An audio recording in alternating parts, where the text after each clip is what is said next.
Hi, my name is Kyle Magatelli from the Student Doctor Network, and today I am joined by Jason DiLorenzo from Juno, and we're going to talk about how do we pay for professional health school with all the changes that have happened. Jason, thank you for taking the time to speak with us today. Kyle, thanks a lot for having me on today. I appreciate the opportunity to serve as a resource to your members during this perhaps uneasy time with the passage of the One Big Beautiful Bill. There are changes happening starting this July in graduate school financing that we want to make sure we provide your members with resources to help them navigate this new era for student loans. I wanted to quickly introduce myself. I work for an organization called Juno. As you mentioned, we are a student loan advocacy organization. I personally have been working in student loans as an advocate for medical and graduate health professionals since 2010. You may not know this, but in 2010, this was another banner year for student loans in that that was the year that federal student loans got nationalized, and all federal student loans came from the Department of Education. Up until this July, that's changing and moving back to the private marketplace participating again. But I have worked with medical graduates and graduate health professionals for 15 years. I've probably given about 250 exit counseling presentations, which is when you finish up grad school. You, as part of the exit counseling, you're presented with your student loan debt and all of your repayment and forgiveness options. And so I have a deep familiarity with the journey that you guys are about to undertake. And hopefully some of my experience can be helpful as you prepare to navigate this road in a new environment. A quick bit about Juno. We are not a lender. We are an advisory, or we should say we're an advocacy organization. So we work for borrowers. We were founded out of really an experiment at Harvard Business School in 2018. Our two founders were frustrated with the loans, the marketplace, loans in the marketplace that they were seeing, both federal and private. And they thought that if they put together a negotiation group to advocate for the members for better rates and terms, that maybe they could get better results. Well, that group quickly turned into 700 people.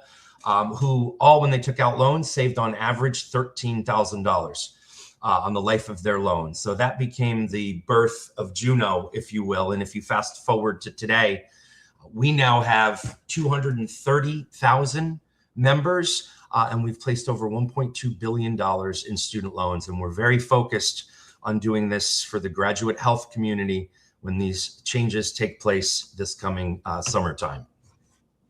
But I want to take a step back here first. And many of you are going to be navigating this new environment for the first time. There's some nomenclature, some terms in student loans that I'm going to use. And Kyle, check me if I'm using some terms that maybe need to be, we need to be reminded of the definition of them, if you will. All right, yeah, I just want to do a quick student loans 101 here. Like, what are the terms that responsible borrowers should know? What does federal loan eligibility look like? And what does the private marketplace look like for those of you that may have to navigate that starting later this year? The first thing we want to do is, like, what are the terms that responsible borrowers should know? Let's first break out what federal student loans and private student loans are. You can get federal student loans from the US government, from the Department of Education. These are loans that come with fixed interest rates, meaning the rates don't change once you take out those loans. And they also have pretty generous repayment and forgiveness options. Two of the programs I'll mention here, and you may have heard of them before, is income-driven loan repayment and a program called public service loan forgiveness, which those of you who work in nonprofits may or will have access to. The big benefit of federal student loans, in addition to these relief programs, is that when you take out these loans, you don't have to go through any credit underwriting. Private student loans are going to come from banks and credit unions and an increasing number of online lenders that are out there now. They will lend to you based on your credit worthiness. You'll have to go through underwriting to access private loans. And these loans don't have accessibility to programs like income-driven loan repayment and public service loan forgiveness or other federal loan forgiveness program. So ideally, you want to max out your federal student loans first up to their availability or their cap. And then you'll have to look at the private marketplace and go through that underwriting amongst the lenders that are available and look for the best rates and terms for your profile. There's also the concept of subsidized and unsubsidized loans. For those of you that have taken out student loans during undergrad, you may know that your Stafford loans are what's called unsubsidized. When you take out those loans, interest doesn't accrue on them while you're in school. Unfortunately, whether it's federal student loans or private loans, these loans, when you go to grad school, are unsubsidized, meaning when you take out the loans, interest does start to accrue. And accrued interest is just that. It's interest that accumulates on any unpaid balance of your loan from the time that it is dispersed to you. Another thing that I'm going to mention here, just to make sure we understand what a loan term is. When I mention the loan term, that is simply the scheduled length of time over which you're required to pay. When you go into full repayment on your federal or private loans, you're going to choose a term that can be anywhere from 5 up to 25 years based on the program. Kyle, any questions there? Does this all kind of make sense? No, that all tracks. Cool. One little curveball I'll throw in is with respect to private loans, something that everybody's going to have to pay a little more attention to now is those interest rates vary based upon the Federal Reserve Bank's interest rates. So depending on timing, you could be looking at a much worse number in some cases. So absolutely max out everything that isn't private. Absolutely. Yep. And federal interest rates on federal student loans, they change every year based on the U.S. Treasury, that auction that happens in May. I'll actually cover the interest rates that exist on loans now. We expect them to be similar for next year, based on what happens in the marketplace. But that's a good segue actually to the types of loans that are available with interest rate. You can choose. All the federal student loans come with fixed interest rates. So when you take out the loan, like Stafford loans today for grad students have a 7.94% interest rate. We'll see what that's going to be come July next year on federal student loans. With the private loans, you have the option to choose between, you often have the option, I should say, to choose between a fixed or a variable rate. Most students, because you're going to need some payment relief as you take out these loans, should not choose a variable rate loan, because variable rate loans are just that. The interest rate can vary based on how things change in the marketplace. So the vast majority of students who need payment relief as they go through school should be taking out fixed loans. But you might see some, it's common in the marketplace to see more attractive interest rates that are variable, but just know that they can change over time and you don't want them to move away from you, meaning go up at a time when you're unable to aggressively pay them down during school, or if you're doing any sort of postgraduate residency, fellowship, or training. Also, these two words in student loans don't always match the Webster's dictionary definition of them. But I just want to talk about consolidation versus refinancing. Normally, when we're talking about student loans, a consolidation means you are combining multiple federal student loans into one still federal student loan. This has been common in recent years after someone, say, graduates from medical school or dental school. They took out a group of loans for undergrad, then they took out a group of loans for graduate school. Once they're done with school and they want to choose a repayment plan, it's common for graduates to consolidate all of those loans into one single still federal student loan. You keep your federal benefits with a consolidation. Just want to make sure you understand that term versus refinancing. And refinancing in student loan speak is when you take your private or federal student loans and you move them over, you replace them with an existing loan from a private lender. Ideally, you're doing that for lower interest rates, but it's important to understand that you're giving up federal benefits when you do that. That's normally not going to make sense early in your educational trajectory. Most of the refinancing that we see happens for medical or graduate health professionals is after they've finished school and sometimes in residency or fellowship. But refinancing is taking away federal benefits. And Kyle, as you suggested before, you want to try to max out your federal benefits early in your career. There's another term, and we all know the definition of it, but I'm going to bring it, I put it in caps here, budget. We know this definition, but are we diligent about managing our own budget? Specifically, when it comes to funding the cost of education in this new student loan environment, you want to make sure that you're being disciplined about your spending, and starting a budget and keeping a budget is critical to that. So another term or phrase that a responsible borrower maybe should know is, sorry, I can't take that trip to Mexico. Understand that particularly if you're funding these trips with credit or revolving credit cards, this adds to your credit utilization. This all comes into play when we talk about private loan underwriting. Kyle, I welcome any perspective you might have to add there, but I think these are really important terms for undergrads to understand as they're about to navigate this marketplace. I would encourage everyone to learn to budget and stick to a budget and be responsible sooner versus later. That's took me a decade longer than would have benefited me to get on that program, especially if you're going to be looking at taking out considerable loans for professional health school. As we all know, that's extremely expensive. And there are a variety of federal programs to help repay them, but everything comes with a price if you're doing those for Uncle Sam. So budget, be responsible, listen to the angel on your shoulder, don't go to Cancun. Yep, it's the devil's there too, for sure. All right, let's talk about federal loans here now. Federal loan eligibility. If you're enrolled in school this academic year in grad school, if you're pursuing any graduate health program, you have access to direct federal unsubsidized loans up to $40,500 a year. It's a little less for PA and nursing programs. It's $20,500 a year. And those interest rates are just under 8%, as I mentioned, with low origination fees.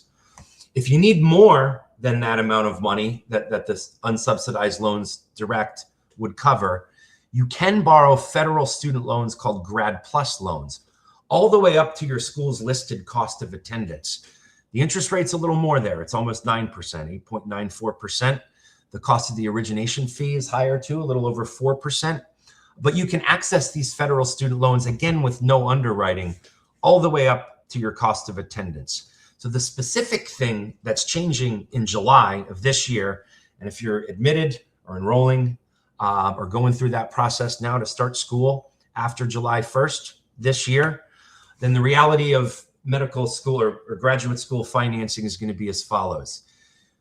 You'll be able to access up to $50,000 a year in federal unsubsidized loans for all graduate health programs, except for nursing and PA. Those are still going to be limited to $20,500 a year. What's going away is the federal Grad Plus loans program. This is essentially being replaced by the private marketplace. And I can tell you, we'll talk a little bit more about this, but there are multiple lenders that are going to sharpen their pencils for graduate students come July. But you will be navigating the private marketplace. You can borrow money up to the cost of attendance. Again, your rates and your terms are going to be based on your credit worthiness. There's some good benefits to these loans. We'll talk about those. No origination fees. You can refinance them along the way since they're already private loans. Anytime you can find better rates or better terms, it probably behooves you to do so. But these private student loans are not going to carry federal benefits. So those are the numbers in terms of how much maximum or how much you're going to be capped at to take out federal student loans. So let's talk about when you need to fund that gap. If your school is going to be costing more than $50,000 a year, or in PA and nursing, $20,500 per year, you may have to access the private marketplace. And here's what we think you should know. Here's what affects your rate and your eligibility for private loans. First thing is your credit score. You're going to have to go through credit underwriting. Ideally, you have a credit history that's 3 years or longer. I'll get into some details about establishing that. Now, your debt to income ratio is also factored, obviously, for graduate health students, particularly, who often don't work maybe you do a gap year but often don't work in careers in advance of going to graduate health school. So your debt to income ratio needs to be contemplated in underwriting or lack thereof. Also, if you have a co-signer, their credit worthiness will certainly be contemplated. The timing of your application can matter, and the terms of your loan. For example, if you're doing any sort of postgraduate residency or fellowship, you're going to be working likely with a period of lower or no income during that time, and you're going to need payment relief on those private loans. So the terms should contemplate you not having to pay, being in some kind of deferment during that training, okay? So these are the components that will affect your credit worthiness, if you will. For private lending, because this can get mixed up depending on where you're getting your credit score from, it's your FICO score that matters, FICO. You can get this from American Express or Experian. They usually show your FICO score. If you're looking at Credit Karma, for example, they show you your Vantage credit score, and most lenders don't use this. So make sure you know your FICO score. And as we talk about working on that, that's the score that's going to matter when you're navigating private loans. So typically in score evaluations, 650 to 680 is the score that's frequently going to be your eligibility cutoff. If you can't get to that level credit-wise, you might want to think about lining up a cosigner sooner than later. You don't have to navigate that process at the 11th hour, if you will. When your credit score, I should say, is 720 or above, that's where we see rates and terms start to improve significantly. And 800 credit scores are the unicorns, unrealistic for most students, but it's at that level that you start to see the best rates and terms. So Jason, I do have one quick question. How much better are the rates for somebody whose FICO score is over 800? If it's over 800, it's hard to speak, in advance of, we're still a few months away from these loans actually being lent. But what you'll see a rate range from most lenders that can go anywhere from 3 or 4% all the way up to 15%. You can assume that lowest rate range, that 800 credit scores are going to get the lowest rate. Okay. Lower than that won't be getting the lowest rates. I can give you some data on what Juno has done for our members over the past year. We've actually, our cohort for the first half of 2025, their average interest rate was 1.5% lower than market. Some members got as much as 4% lower. So 99% of those got rates lower than the Grad Plus loan interest rate. That's excellent. Yeah. So the 720, below 800 can still result in pretty favorable and below market rates. Okay. That is possible. Yeah. But it's a great question. It's obviously a moving target given the time and what might happen in the marketplace.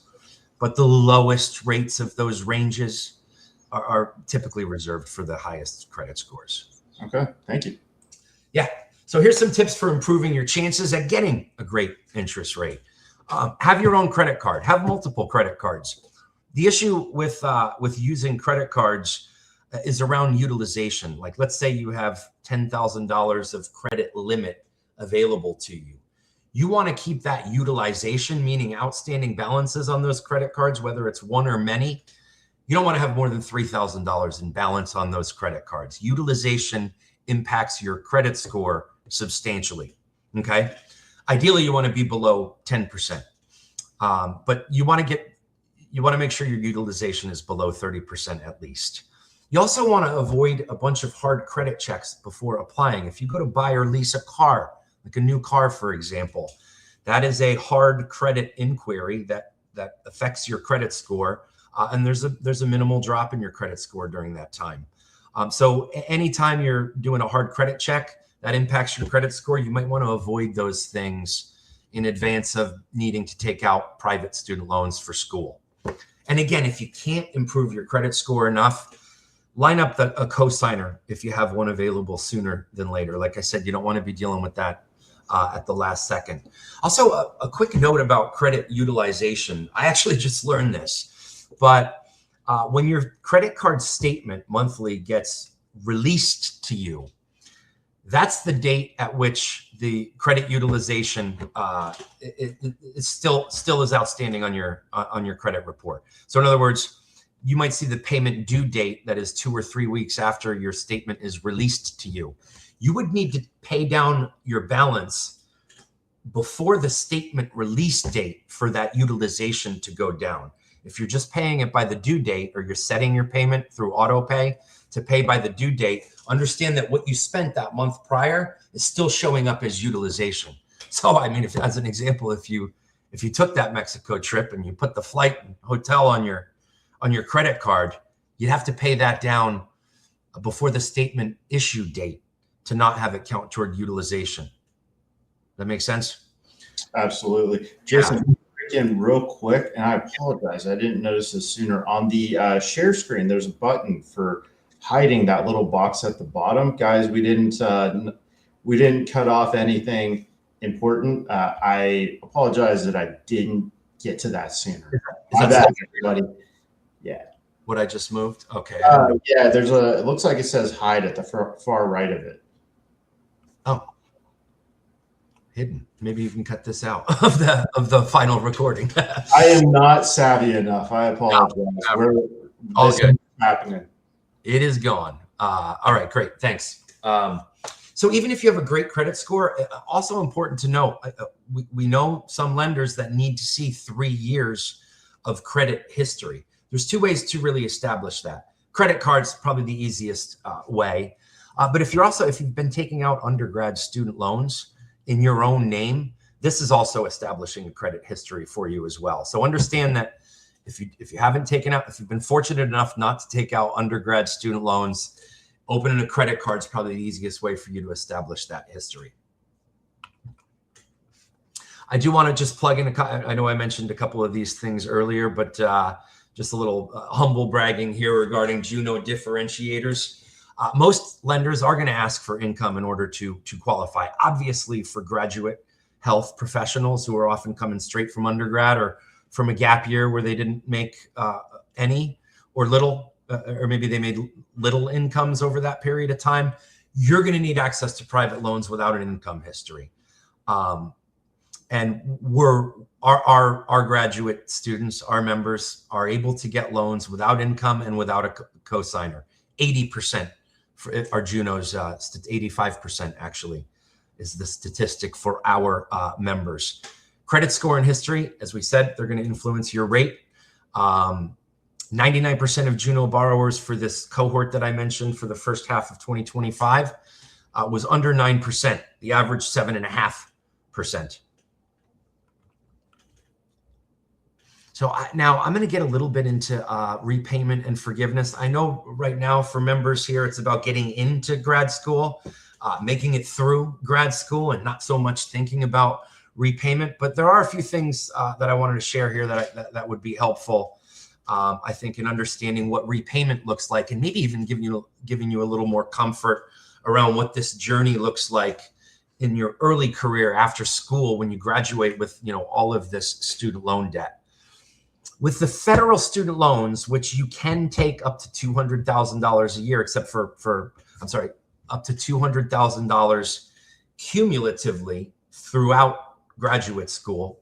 And then your total outstanding federal student loan balance can be $257,500, because that contemplates taking the max out in undergrad if you had to do that. These federal student loans have 2 repayment plans available. A standard repayment plan that just bases the term on how much student loan debt you have. So if we assume that most graduate health professionals are going to carry more than $100,000 in student loans, the standard repayment plan will be a monthly payment based on 25 years of repayment. You can pay that down faster if you want to. In fact, most professionals end up paying that down a little faster, or refinance to lower rates if that's available to them. But early in your career, you're going to likely want some payment relief, specifically if you're going through some sort of residency or fellowship or training. In that case, you're able to use this federal program that came out just last year called the Repayment Assistance Program. This bases your payments on how much income you earn. And as you can see, if you're earning less than $100,000 a year, you're paying less than 10% of your adjusted gross income. I can tell you that these payments for like a first or second year resident are less than $100 per month. And so you will have access to payment relief during any sort of period of training, residency, or fellowship. This will not so much exist on the private loans, right? So also just to mention here, this repayment assistance program, if you're paying as little as $10 a month, and most first year residents should pay as little as $10 a month in the repayment assistance program, there's an awesome benefit here that didn't even exist.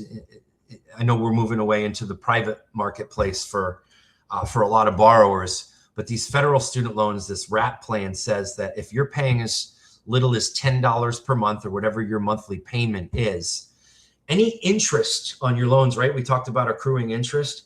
Any interest that accrues on your loans above what you're paying with this monthly payment is not charged to you at all. So in other words, your principal balance, the amount you've borrowed on your federal student loans, will never go up as long as you're using repayment assistance, no matter how low your payments are. So this is a really great benefit that you'll want to take advantage of when you go into repayment on those federal student loans. It's another reason that you should always max out the federal student loans if you're going to need that payment relief. There are no private lenders that are not going to charge you any interest during training. Kyle, does that make sense? Did I explain that good? Yes, absolutely. Okay, cool. So we want to use repayment assistance on the federal student loans. Here I'm showing someone that's doing, say, a 4-year residency. And, if you're even doing fellowship, the likelihood of specializing is that you'll make more money when you transition to practice. But we want to understand here, hopefully you can see my cursor, on both the federal and private loans, while you're in school, you're not going to make any payments on your student loans. Interest will accrue. At graduation, if you do 4 years of additional training, so we're talking about going into transitioning to practice, say in 2034. On the federal student loans, you'll use that repayment assistance plan, very low payments. I think they, if your income goes up to say $70,000 a year during training, those payments are about $350 a month. Any reasonable private lender is going to be giving you deferment during training. And so you wouldn't have to pay on the private student loans during that period of modest income during training. And then you would choose your repayment term on the private loans as you approached your transition to practice, or when you transitioned to practice. So this is what that timeline looks like for repayment. I do want to mention a couple programs here. I'm most closely familiar with the repayment and forgiveness options available to medical graduates, but I know this translates over to other graduate professionals in dental, pharmacy, PA. There are both federal and state loan repayment programs specifically that will even sometimes give you tuition reimbursement, but then definitely loan repayment that's not taxable if you agree to work, say, in an underserved area. The broadest of these programs is a program called Public Service Loan Forgiveness. This has gotten a lot of media coverage in recent years, and it's been the subject of some media scrutiny. Over 1 million borrowers have gotten public service loan forgiveness to date now. Ultimately, if you work in a nonprofit environment for 10 cumulative years after you're done with school, the balance of your loans can be forgiven if you use an income-driven repayment plan like that repayment assistance program. That can mean 6 figures of tax-free loan forgiveness for many graduates. I've seen people make career decisions based on the accessibility of public service loan forgiveness. Given now the cap that's coming on federal student loans at $200,000 or $257,500 cumulatively, there's still a lot of public service loan forgiveness available to borrowers who are going to pursue careers in public service. So you want to make sure you maximize that program. And for example, doctors who work in residency and fellowship, those are almost always with teaching hospitals that are 501c3s and qualify. So you can be knocking out 6 or more years during residency and fellowship towards PSLF, public service loan forgiveness. And you want to make sure you maximize that, even if you don't know if you're going to be in a nonprofit environment once you transition to practice. This is a bridge that we'll cross when we get there, obviously. But important to note that this program is available to you with federal student loans and not private. I've also seen a lot of employers start to increase their student loan repayment contributions. Recent legislation now allows an employer to pay up to $5,250 a year towards your student loans, and that's not taxable to you. And so more and more employers are doing that. We see the last poll I read that was that 1/3 of employers, if they're not already offering this, plan to offer this. I see that number growing in the future, particularly as now private loans, create an opportunity for employers to move the needle for those that they bring on board. So you want to pay attention to, and it's nice to see that there are loan repayment programs out there that employers and federal programs and state programs understand the need for support, and there's tax-free benefits there. Kyle, I know you're somewhat familiar with these. Anything to add to these programs? I feel like this covers the gamut of the more popular repayment forgiveness programs. Yeah, the only other thing that pops to mind for me is there's always the military. If you want a proverbial nuclear option, you can go to the military. Just wouldn't advise that unless you genuinely want to serve, because they'll cover the cost on your education, but you earn every bit of it. Is it HPSP is the military program, if you want to look into that? There's also a wide variety of programs for professionals who have already graduated to gain loan forgiveness in the service. It does come with the caveat, though, that you're going to have a number of years to work off, and Uncle Sam owns you. You stop having a real say in what you do. That's the big part right there. Appreciate that perspective. That is a good option for some, but important to understand the commitment. All right. I think I've gotten through the educational part of this. If I may just talk a little bit about the Juno's negotiation group, I just want to say we are a student loan borrower advocacy organization. We are not a lender. We work for borrowers. We negotiate with lenders, and we're most effective when our membership is strong. So I want to talk about our negotiation group for 2026. Our 2025 group, as I mentioned, 82% of the time we've beaten the federal unsubsidized interest rate. We'll obviously see what this looks like for 2026, but we have a high degree of confidence that we're going to deliver below market rates and better than market terms for all of our graduate health professionals starting in July. How Juno works is historically, whether it's through your financial aid office or through your own efforts, students will individually research banks and lenders and go through multiple rate checks and pick the offer that they like the most. I've seen some of the platforms that have as much as 20 lenders on them. Realistically, there's probably only a handful of those lenders that are going to offer you competitive rates and terms, and that lender may differ based on your individual profile. We aggregate the demand and we make offers to various lenders, and then we present those best negotiations in our online platform to our membership, our community. What are we looking for graduate health professionals? I've been speaking for the medical group specifically. There's one important term consideration. We obviously want to get rate discounts for all graduate health professionals. If you're doing a residency or a fellowship or any sort of training period, we want to make sure that you have an option to get extended deferment. I can tell you specifically, we're negotiating for as much as, if you need it, 8 years of deferment during training. For those of you that might have long fellowship, residency and fellowship programs, we want to make sure you have the option to defer out as much as 8 years. And we also offer a rate match guarantee.